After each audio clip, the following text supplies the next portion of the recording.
بسم اللہ الرحمن الرحیم۔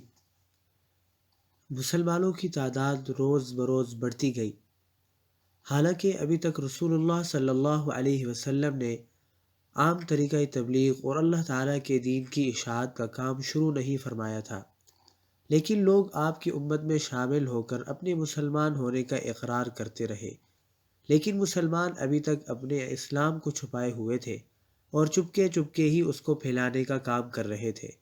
جن لوگوں کے بارے میں انہیں اندازہ ہوتا کہ ان کی طبیعتوں میں بھلائی ہے اور یہ سچائی کی طرف جھک سکتے ہیں، ان کو صحابہ اسلام کا پیغام سناتے، لیکن یہ سب کچھ وہ اپنے رشتہ داروں اور عام لوگوں سے چھپ کر کرتے تھے۔ ان کاموں کے لیے وہ آبادی سے دور ویران جگہ منتخب کرتے اور وہاں قرآن پاک پڑھتے اور ایک دوسرے کو یاد کراتے۔ لوگوں سے چھپ کر پہاڑی گھاٹیوں میں جاتے اور وہاں نماز پڑھتے۔ نئے مسلمان اپنے سے پہلے اسلام لانے والے لوگوں سے مسئلے پوچھتے اور قرآن پاک کی جتنی آیتیں اس وقت تک نازل ہو چکی تھی وہ یاد کراتے۔ اب مکے والوں کو بھی کچھ اندازہ ہونے لگا کہ مسلمان کیا کرتے ہیں، چنانچہ وہ گھات میں رہنے لگے کہ ان کا وہ راز معلوم کریں جسے یہ چھپاتے ہیں اور ان کی خفیہ حرکتوں کا پتہ لگائیں۔ جلد ہی انہیں معلوم ہو گیا کہ مسلمان نمازیں پڑھتے ہیں اور عبادتیں کرتے ہیں۔ انہیں معلوم ہوا کہ رسول اللہ صلی اللہ علیہ وسلم لوگوں کو قریش کے دین کے بجائے ایک نئے دین کا پیغام دیتے ہیں، جو یہ سکھاتا ہے کہ خدا ایک ہے، اس کی خدائی میں کوئی دوسرا شریک نہیں ہے، وہی پیدا کرتا ہے اور وہی مارتا ہے، کوئی اس کے برابر نہیں، وہ ہمیشہ سے ہے اور ہمیشہ رہے گا، اور یہ کہ خود حضرت محمد صلی اللہ علیہ وسلم خدا کے پیغمبر اور رسول ہے، جنہیں خداوند کریم نے دنیا کی رہبری کے لیے بھیجا ہے۔ قریش کو جب یہ راز معلوم ہوا تو وہ غصے اور حیرت سے ایک دوسرے کی طرف دیکھنے لگے۔ ان کے دلوں میں غصے کا طوفان اٹھنے لگا۔ کیا ابو طالب کے پاس رہنے والا یتیم محمد صلی اللہ علیہ وسلم نبی ہونے کا دعویٰ کر بیٹھا ہے؟ کیا وہ لوگوں کو ہمارا مذہب چھوڑنے اور ہمارے خداؤں کا انکار کرنے کی ترغیب دے رہا ہے؟ کیا محمد صلی اللہ علیہ وسلم نے اس کی جسارت کی کہ وہ اپنی قوم اور اپنے باپ دادا کا مذہب چھوڑ دے؟ سب لوگ حیرت اور تعجب بھری نظروں سے ایک دوسرے کو دیکھتے۔ بعض لوگوں نے تو اسی وقت پورے یقین کے ساتھ کہہ دیا کہ نعوذ باللہ محمد پاگل ہو گیا ہے۔ کچھ لوگوں نے کہا کہ اس کو شہرت اور عزت حاصل کرنے کی سوجی ہے، مگر جلد ہی اس کے یہ خواب غلط ثابت ہوں گے۔ اسی بات سے ایسے لوگوں نے اس بات کو زیادہ اہمیت نہیں دی۔ انہی میں کچھ لوگ ایسے بھی تھے جن کے دل اس نئے دین کی طرف مائل ہوئے اور وہ اس کے بارے میں معلومات حاصل کرنے کے خواہش مند ہو گئے تاکہ اس دین کی خوبیاں معلوم ہوں۔ ایسے لوگوں کو جب اسلام کی معلومات ہو جاتی تو وہ مسلمان ہو جاتے۔ ابو طالب بھی اپنے بھتیجے کے اس نئے دین کے بارے میں سن چکے تھے، تو ایک روز رسول اللہ صلی اللہ علیہ وسلم کے پاس ان کا گزر ہوا۔ اس وقت رسول اللہ مکے کی ایک گھاٹی میں نماز پڑھ رہے تھے۔ آپ کے ساتھ حضرت علی بھی تھے، جو اپنی ساری قوم، اپنے باپ اور اپنے چچاؤں سے چھپ کر جناب رسول اللہ صلی اللہ علیہ وسلم کے ساتھ نماز پڑھ رہے تھے۔ ابو طالب نے رسول اللہ سے کہا، میرے بھتیجے، یہ کون سا دین ہے جس پر میں تمہیں دیکھ رہا ہوں؟ رسول اللہ نے فرمایا، چچا، یہ خدا کا اور اس کے فرشتوں کا دین ہے، یہ خدا کے رسولوں اور ہمارے باپ ابراہیم کا دین ہے۔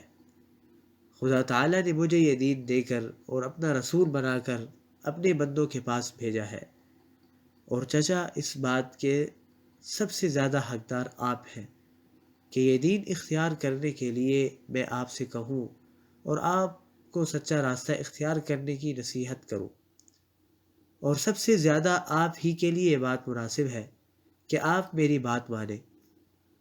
ابو طالب نے کہا، میرے بھتیجے، میں اپنے باپ دادا کے مذہب اور ان کے راستے کو نہیں چھوڑ سکتا، مگر جب تک میں زندہ ہوں تمہیں کوئی نقصان نہیں ہونے دوں گا۔ اس کے بعد ابو طالب اپنے بیٹے حضرت علی کی طرف مڑے اور ان سے کہا، بیٹے، جس دین پر تم چل رہے ہو کیا تم اسے سمجھتے ہو؟ حضرت علی نے کہا، میں خدا اور اس کے رسول پر ایمان لایا ہوں، اور خدا کے رسول کے ساتھ میں نے خدا کے لیے نماز پڑھی، کیونکہ جو کچھ یہ کہتے ہیں میں اس کی تصدیق کرتا ہوں۔ ابو طالب نے کہا، یہ تمہیں کبھی برائی کی طرف نہیں بلائیں گے، بلکہ ہمیشہ تمہاری بھلائی کی بات کہیں گے، اس لیے ان کی فرما برداری اور اطاعت کرو۔ اسی طرح ایک دوسرے موقع پر ابو طالب نے دیکھا کہ سرور عالم صلی اللہ علیہ وسلم حضرت علی کے ساتھ نماز پڑھ رہے ہیں۔ بنی ہاشم کے سردار ابو طالب نے اپنے بھتیجے اور بیٹے کو خدا کے حضور میں سجدہ کرتے دیکھا تو ان کے دل پر بہت اثر ہوا۔ اس وقت ابو طالب کے ساتھ ان کے دوسرے بیٹے حضرت جعفر تیار بھی تھے۔ انہوں نے حضرت جعفر سے کہا، بیٹے، اپنے چچا زاد بھائی کے برابر کھڑے ہو کر نماز پڑھو۔ ابو طالب نے اگرچہ خود وہ اسلام قبول نہیں کیا، مگر انہوں نے اپنے دونوں بیٹوں کو اسلام لانے کی اجازت دے دی، اور ہمیشہ رسول اللہ صلی اللہ علیہ وسلم کی مدد اور حمایت کرتے رہے۔ مسلمان جب نماز پڑھتے تھے تو قریش ان کا مذاق اڑاتے تھے۔ جب وہ رکوع اور سجدے کرتے تو ان پر ہنستے تھے۔ ان کی یہ حرکتیں بڑھتی گئی۔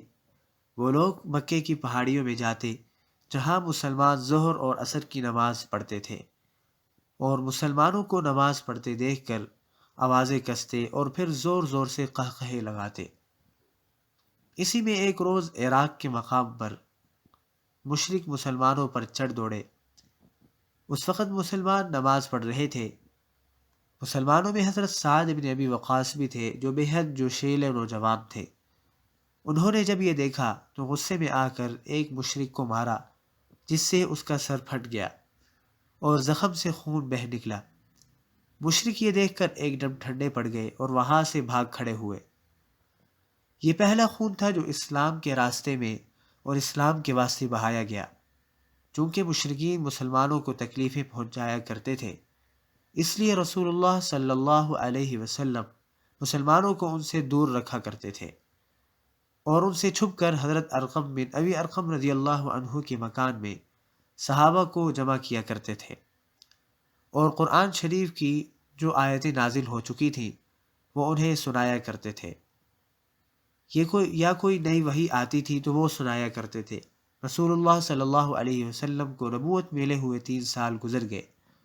اب یہ بات ڈھکی چھپی نہیں رہی تھی کہ رسول اللہ صلی اللہ علیہ وسلم ایک نئے دین کی تبلیغ کر رہے ہیں، بلکہ سب کو معلوم ہو چکا تھا کہ آپ کے امتیوں کی تعداد کافی بڑھ گئی ہے اور مسلمان طاقتور ہو گئے ہیں۔